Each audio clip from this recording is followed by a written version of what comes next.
Assalamualaikum. Saya Muhammad Zikri bin Muhammad Hairul bersama rakan saya iaitu Muhammad Huzaifah bin Hisham akan membentangkan tajuk pamphlet kami yang bertajuk Majlis Khatam Quran.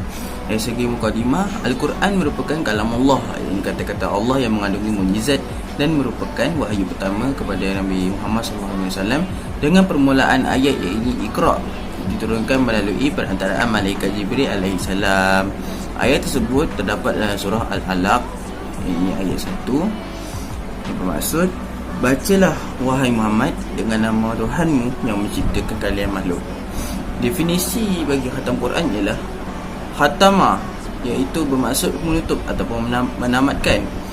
Khatam Al-Quran bermaksud seorang mukmin yang berjaya menghabiskan bacaan Al-Quran daripada surah Al-Fatihah hingga surah An-Nas. Lepas tu terdapat beberapa tokoh Islam yang melakukan majlis khatam Al-Quran. Hal ini bertepatan di dalam surah dan firman Allah iaitu dalam surah Al-Fatir ayat 29 yang bermaksud, sesungguhnya orang-orang yang selalu membaca kitab Allah dan tetap mendirikan solat serta mendermakan dari apa yang kami kurniakan kepada mereka secara bersembunyi atau secara terbuka, mereka dengan amalan yang terdemikian mengharapkan sejenis perniagaan yang tidak akan mengalami kerugian.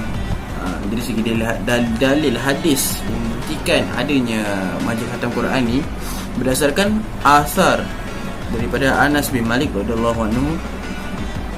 Maksudnya, adapun Anas apabila beliau mengkhatam Al-Quran, beliau akan menghimpunkan anaknya serta ahli keluarganya lalu berdoa bersama mereka. Riwayat Al-Darimi. Hukum mengadakan majlis khatam Quran ialah dibolehkan mengadakan majlis khatam Quran asalkan tidak melanggar hukum syarak, manakala hukum hadir ke majlis khatam Al-Quran pula adalah sunat muakkad. Hukum membahagi-bahagikan juzuk Al-Quran. Rasulullah SAW tidak menentukan kaifiat atau cara khusus untuk mengkhatam Al-Quran. Maka umat Islam bebas melakukan apa-apa sahaja kaifiat dan cara untuk mengkhatam Al-Quran kerana ia termasuk perkara yang boleh diijtihadkan. Setakat itu daripada saya akan serahkan kepada Huzaifah untuk membentangkan seterusnya. Assalamualaikum warahmatullahi wabarakatuh. Nama saya Muhammad Huzaifah bin Hisham. Nama matrik saya iaitu KSD 2006 01047. Saya daripada Diploma Syariah Islamiah Semester 2 Kelas 2. Saya ingin menerangkan tentang kelebihan hadir ketika majlis khatam Al-Quran. Pertama sekali, majlis itu merupakan satu syiar Islam yang mesti kita sokong. Ianya sama seperti syiar untuk berkumpul mengerjakan solat sunat hari raya, sehinggakan wanita yang uzur haid pun diajak datang bersama ke tempat solat walaupun dia tidak solat. Dan yang kedua, dia punya kelebihan pula adalah majlis itu, ketika dalam majlis itu dihadiri dengan para malaikat iaitu makhluk Allah yang suci dan tidak melakukan maksiat. Yang ketiga, kelebihan yang ketiga adalah doa ketika majlis itu sangat dimakbulkan, seperti yang diriwayatkan oleh Humaid bin Al-A'raf. Dia berkata, siapa yang membaca Al-Quran dan mengkhatamkannya kemudian berdoa, maka ada 4,000 malaikat yang mengaminkan doanya.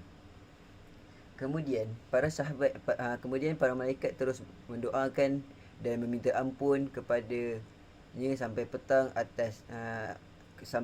atau subuh. Hadis riwayat Ad-Darimi.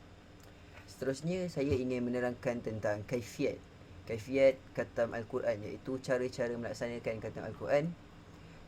Cara-cara melaksanakan khatam Al-Quran ini ada dua kategori. Pertama, secara individu, dan yang kedua secara berkumpulan. Secara individu pula, secara individu dia, majlis akan diadakan oleh ahli keluarga yang berkenaan. Seperti dalam kalau Qatadah pernah berkata, adalah Anas bin Malik apabila ia mengkhatamkan Al-Quran, dikumpulkan anggota keluarganya lalu beliau berdoa dalam majlis itu. Hadis riwayat Abu Daud dengan sanad yang sahih. Seterusnya dengan secara kategori yang kedua, iaitu secara berkumpulan. Secara berkumpulan pula, majlis diadakan oleh ramai-ramai. Majlis dianjurkan oleh satu badan tertentu.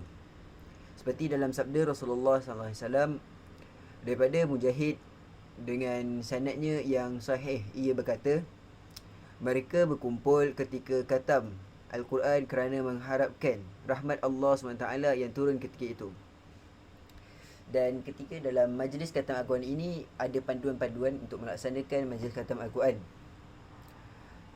Antaranya, yang pertama, panduan dia adalah majlis khatam Al-Quran secara individu boleh dilakukan secara individu dan secara berkumpulan. Kedua, cara panduan dia, majlis akan diketuai oleh seorang khalifah, iaitu seorang ketua. Dan seterusnya, sebelum memulakan tu membaca Al-Quran tu, kita akan membaca istighfar sebanyak 3 kali. Kemudian diikuti dengan ila hadratin Nabi sallallahu alaihi wasallam. Yang keempat, panduan yang keempat, pengkhatam membaca orang yang khatam Al-Quran akan membaca daripada surah Ad-Duha hingga surah An-Nas, dan diikuti oleh pengkhatam secara beriringan. Dan yang kelima, akan membaca beramai-ramai pada ayat terakhir surah yang dibaca. Yang keenam, membaca takbir beramai-ramai apabila hendak beralih ke surah yang seterusnya. Takbir dia iaitu kalimah yang akan setiap kali surah ke surah lain, kalimahnya adalah la ilaha illallah wallahu akbar. Apabila kita selesai membaca ikut daripada panduan tu, dan kita akan mula untuk langkah seterusnya, iaitu kita akan membaca wa tammat kalimatu rabbik sadaqan wa adalan la mubaddila li kalimati wa huwa samiun alim. Suratul An'am ayat 115. Yang ke-8, selepas dah selesai semua tu, kita akan mula membaca doa khatam Al-Quran. Jika selepas dah membaca doa khatam Al-Quran kita ingin membuat tahlil, kita boleh diteruskan, sambung terus, dan kita akan selepas dah buat tahlil, dah habis doa tahlil, doa arwah, lalu kita akan boleh terus doa penutup.